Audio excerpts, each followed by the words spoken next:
Hey guys, we're back for part B of chapter 3 of Pentecostal Doctrine 97. Let's get started. So, doctrine is a measuring stick, a scale, a rule, and a set of standards. The Christian throughout his entire life will daily be confronted with choices and decisions that demand an answer. The answer arrived at will determine, in a great measure, the success or failure of the Christian's attempt to live for God. Right versus wrong, good versus bad, righteousness versus evil, truth versus error.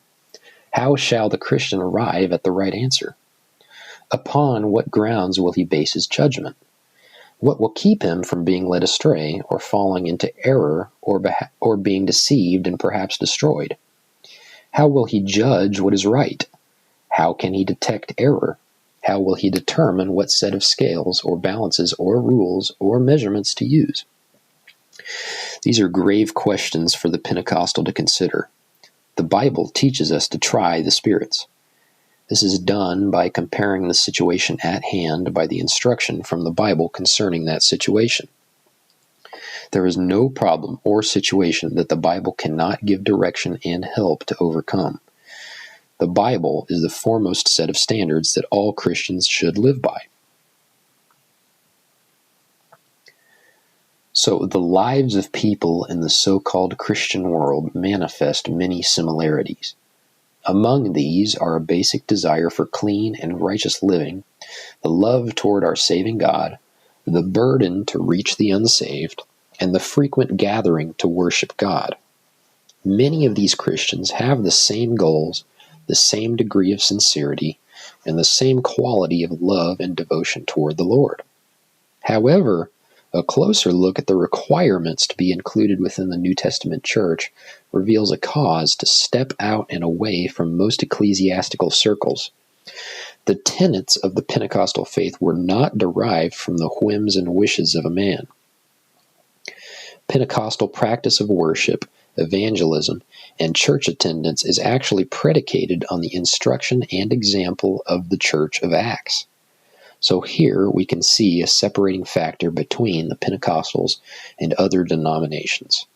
If you want to know the definition of ecclesiastical circles or tenets, go check out the vocabulary video in a previous episode. Further, the Bible plan of salvation is not necessarily that of many religious groups. But with the Bible-believing Pentecostals, our structure and survival rests in the fact that we are a body of believers because of our doctrine. It is indeed the measuring stick with which we contain ourselves. It is our scale to counterbalance against false doctrines. It is the ultimate set of standards to set the law of life for all Bible-believing Pentecostals. Let's recap. Doctrine is really the foundation of the church.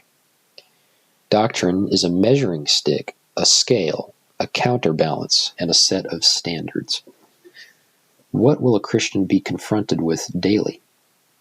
Well, daily we'll be confronted with choices and decisions that determine their true allegiances, or determine our true allegiances, and every time those choices and decisions are going to require an answer. The Christian's success or failure in living for God is shown by the answers of those questions. What is the foremost set of standards that all Christians should live by? Well, the Bible literally has everything we need. What are 4 similarities of most so-called Christians? Well, A, the desire for clean and righteous living. B, the love toward God. C, the burden to reach the unsaved. And D, frequent gathering to worship God. Notice I underlined that. Frequent. Are the Pentecostals like other denominations in doctrine? The answer to that question is no. Where did our basic doctrines come from? They came from the Bible. What historical church do we pattern ourselves after? The Church of Acts, otherwise known as the early church. Our structure and survival rests in the fact that we are a body of believers because of our doctrine. Finally, we have some questions here that will be answering true or false. Well, so the first question, Pentecostal doctrine was conjured by the selfish whims and wishes of several men. That's false. It all comes from the Bible. And all Scripture is written by inspiration of God. It is profitable for doctrine, for reproof, for correction, and for instruction in righteousness. A close look at the Bible tells us to be separate from most church doctrines. That's true. The Bible plan of salvation is not necessarily that of many religious groups. That's also true. Doctrine is an optional part of the makeup of Pentecostal assemblies. That is false. It is required because it's in the Bible. So that is the end of Part B of Chapter 3 of Pentecostal Doctrine 97. Thanks for watching. See you in the next one.